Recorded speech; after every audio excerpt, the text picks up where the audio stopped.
Малко по-късно тук ще дойде едно дете, което ще сгрее сърцата ни с една коледна песен. А сега кръвта ви направо ще завръзне и то не от студ, а от ужас. Представяме ви, станете господин Василев, козарят Бай Вълко! Въздравей, България понова ще ни запознаят с Бай Вълко, кошмара на българските политици. С пъргавина на младеж Бай Вълко ни представи 8-те си кози и бикът, който кръстил на премиерът Борисов. Мария Капон ти избяга. Зойк, ей, на това му се казва расови политици. Мария Капон ти избяга. Мария Капон? Нека на колива.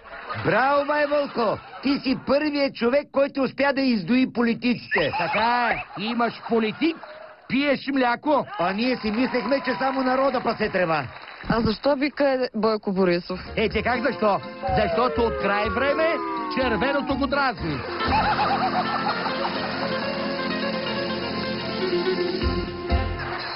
Бай Вълко обаче има друго обяснение. А защо бика е Бойко Борисов?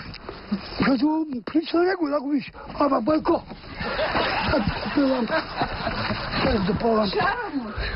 Има голяма глава като Бойко. Голяма, колко да е голяма? Ами доста голяма, Рачков. Все пак е главатар на народа. Защо ги кръщаваш на политици? Понеже ги много да обичам. Абе, то не е обич, то не е чудо. Бай Вълко превърна народните любимци в домашни. Защо ги кръщаваш на политици? Понеже ги много да обичам. Сега след един месец Бойко Борисов ще го закола. Ще насложа буркани. Бай Вълко, само не слагай в маринатата червен пипер, че бързо ще се вкисне.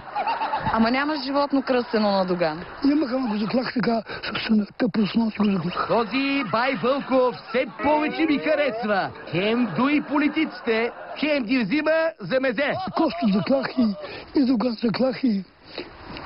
Много ги клах. На Бай Вълко аз вече ще му викам Бай Колю, защото Коли наред. Косто заклах и Доган заклах и... Много ги клах. Сега вече се убедих, че политиците могат да нахранят народа. Бърка се. Всички са дренки. Ами дренки са. Това обяснява защо не е такъв запечен живота. Всички са дренки. Галя, ще го сложим в буркани. Тя Зоек, разбрали кой Коли и кой беше в България? Разбрали? Разбрах.